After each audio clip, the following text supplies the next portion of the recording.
कर्णाली अञ्चलमा सडक पुगेसँगै यस क्षेत्रका बासिन्दाहरू व्यावसायिक कृषिमा आकर्षित भएका छन्।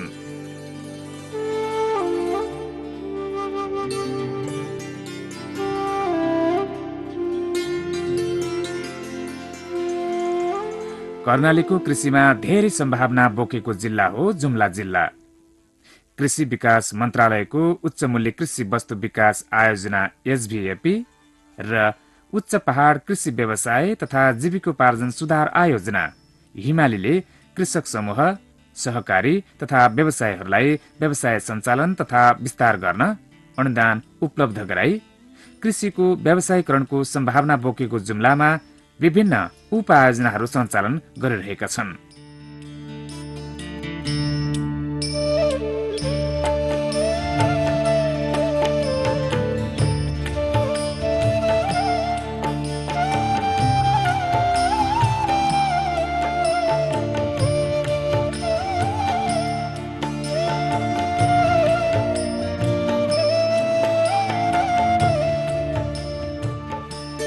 यी उपायोजनाहरूबाट कर्णाली अञ्चलका जुम्ला लगायत अन्य जिल्लाका कृषकहरूलाई समेत व्यवसायी बनाउने प्रयास गरिएको छ।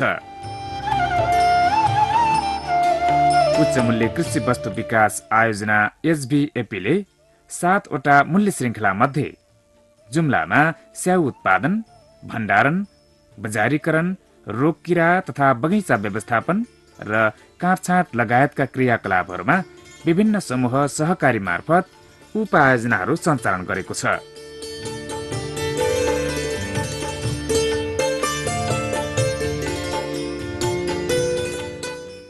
स्थानीय कर्णाली दिगो विकास प्रतिष्ठान काजडा नामक गैर सरकारी संस्थाको सहजीकरणमा कृषक समूह तथा सहकारीका सदस्यहरूलाई अभिमुखीकरण, व्यावसायिक साक्षरता, स्याउ भण्डारणका लागि सेलार स्टोर निर्माण र स्याउका चाना सुकाउन सोलर ड्रायर लगायतका विभिन्न क्रियाकलापहरू गरिएको छ।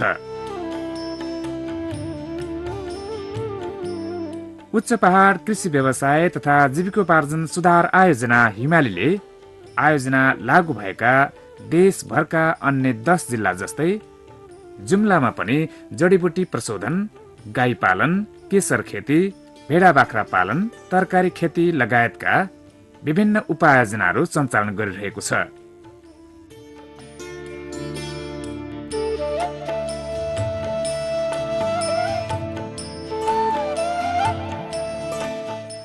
जुम्ला जिल्लामा यी दुवै आयोजनाहरूको कार्यक्रम अनुगमन गर्न र सञ्चालित क्रियाकलापहरूको प्रभावकारिता बुझ्न हालै माननीय कृषि मन्त्री हरिप्रसाद पराजुलीज्यूबाट स्थलगत अनुगमन र निरीक्षण सम्पन्न भएको छ।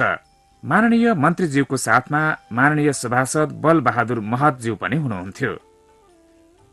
साथै मध्यपश्चिम क्षेत्रका कृषि तथा पशु सेवा निर्देशनालयका क्षेत्रीय निर्देशकज्यूहरू, नेपाल कृषि अनुसन्धान परिषदका कार्यकारी निर्देशकज्यूका साथै कृषि विकास मन्त्रालयका कर्मचारीहरूको समेत सहभागिता रहेको थियो।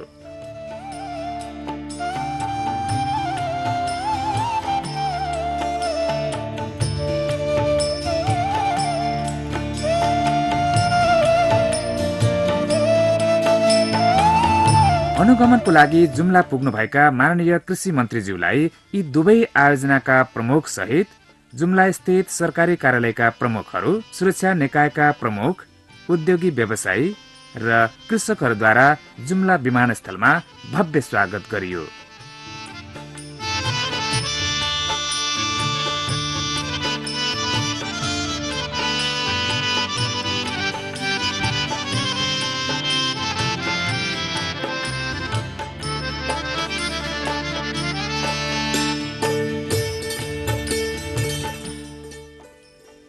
माननीय मन्त्रीज्यूद्वारा हिमाली आयोजनाको जिल्ला स्तरीय आयोजना कार्यान्वयन पृष्ठपोषण गोष्ठीको उद्घाटन र सम्बोधन पनि सम्पन्न भयो।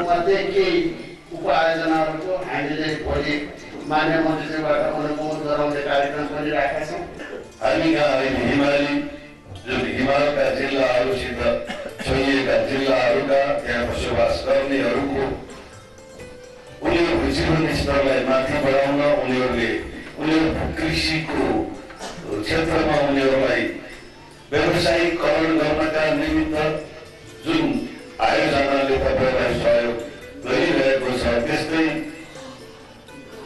हाई भ्यालु मुख्य वस्तु मूल्यका उच्च मूल्यका वस्तुहरू उत्पादन गर्नका निमित्त अर्को हाम्रो भानीजी हुनुहुन्छ उहाँले पनि यी क्षेत्रहरूमा आयोजनाका मार्फतबाट तपाईँलाई सहयोग प्रदान गर्दै गर्नुभएको छ।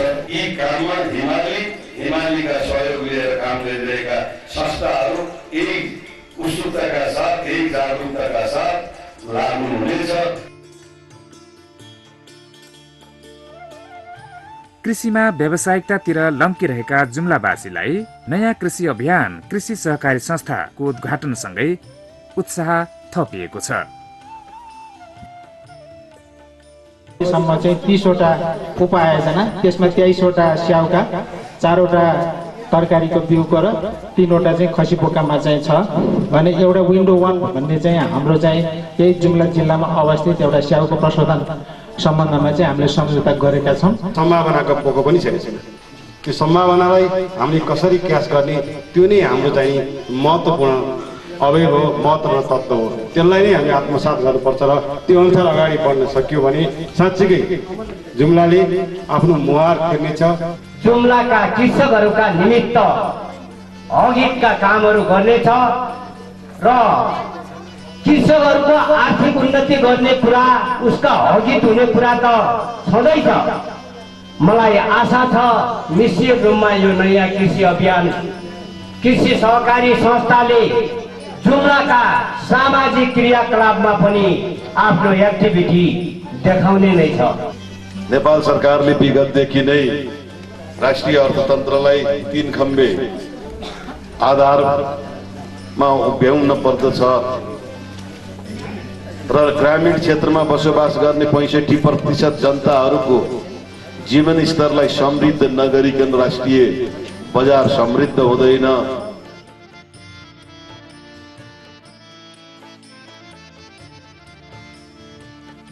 माननीय मन्त्रीज्यूलाई दोस्रो दिन जुम्लाका कृषकहरूसँग भेटघाटमा व्यस्त हुनु पर्यो। कृषि अनुसन्धान परिषद अन्तर्गतको कृषि अनुसन्धान केन्द्र बागवानी राजीकोटले गरेका गतिविधिबारे मन्त्रीज्यूले जानकारी लिनुभयो र सो केन्द्रले अनुसन्धानको कामलाई अझ प्रभावकारी बनाउन मन्त्रीज्यूले सुझाव समेत दिनुभयो।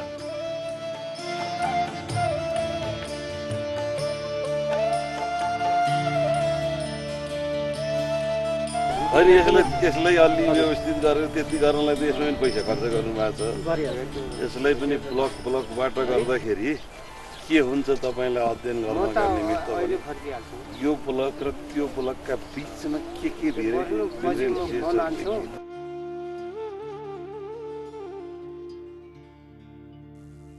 माननीय मन्त्रीज्यूको प्रतीक्षामा बसेका पटमारा गाविसको उर्थुका स्याउ किसानहरू मन्त्रीज्यूलाई लिन आधी बाटोसम्म नै आइपुगे।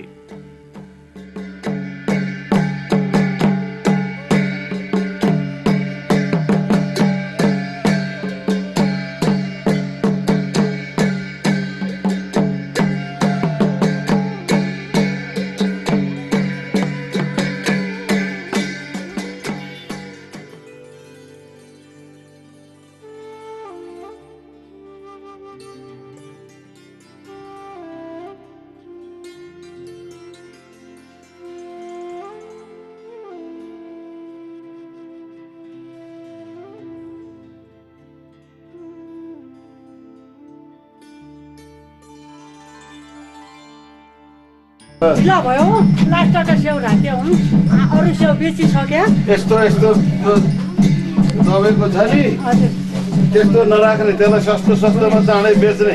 हजुर हजुर है अहिले एकचोटि हाम्रो टेस्टको हो सर। अहिलेलाई तत्कालका निमित्त प्याकेजिङ फर्म एकदम सस्तोमा पाइन्छ बजारमा। त्यो यस्तो पातलो प्याकेजिङ फर्म हुन्छ नि, अनि हो त्यो फर्म ल्याएर दिने। स्याउ बोक्ने बेलामा त्यही चोयाको डोकोमा हाल्नुभन्दा पहिले त्यही फर्म हाल्ने, अनि हालेपछि त्यो ढाडको घर्षण र चोयाको घर्षणले चाहिँ घाउ लाग्ने हो अनि त्यो फर्मले चाहिँ त्यसलाई लाग्न दिँदैन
हाई भ्यालुको अनुदान सहयोगमा बनेको कालिका कृषि बहुद्देश्य सहकारी संस्थाको सिलार स्टोरको उद्घाटन कृषि मन्त्रीज्यूद्वारा भएबाट किसानहरूको खुसीको सीमा नै थिएन।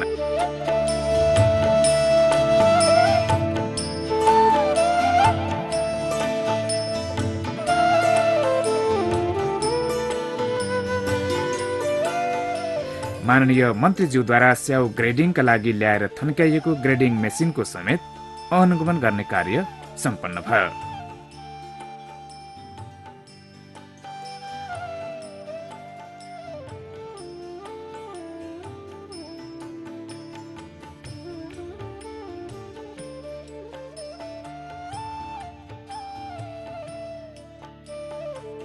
हिमाली आयोजनाको करिब 1 करोड 25 लाख सहयोगमा निर्मित जिल्ला पशु सेवा कार्यालयको भवनको समेत माननीय मन्त्रीज्यूबाट उद्घाटन भयो।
यसैगरी जुम्ला जिल्लाकै तलियोमा हाई भ्यालु आयोजनाको सहयोगमा कालिका तरकारी तथा फलफूल उत्पादन समूहमा सञ्चालित उपआयोजना अन्तर्गत निर्मित स्याउ सेलार स्टोर र हिमाली आयोजनाको सहयोगमा सञ्चालित त्रिवेणी गाई पालन उद्योग समेतको माननीय मन्त्रीज्यूबाट उद्घाटन भयो।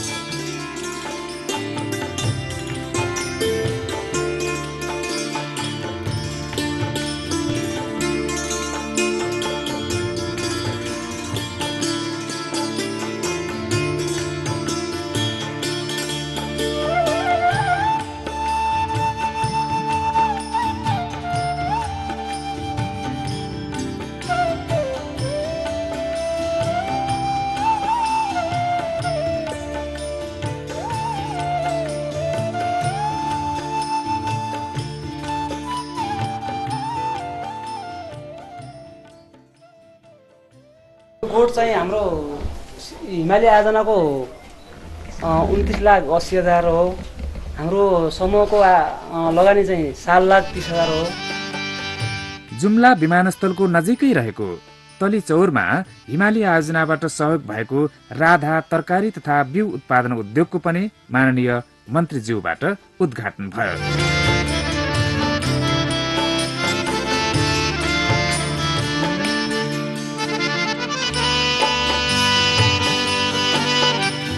जुम्लामा समेत अनुकूल मानिने केसर खेतीको बारेमा माननीय मन्त्रीज्यूबाट जानकारी लिने काम भयो।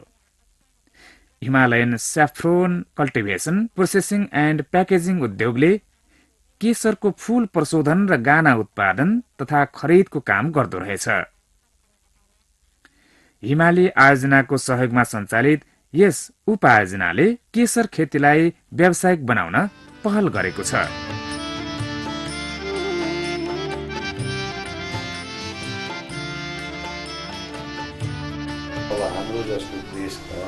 उहाँहरूले जसरी परियोजनाहरू उपायोजनाहरू छनौट गर्नुभएको छ र त्यसबाट जुन निरीक्षणका क्रममा देखियो साँच्चै यी कार्यक्रमहरू धेरै राम्रो ढङ्गले कार्यान्वयन भएको पाइयो।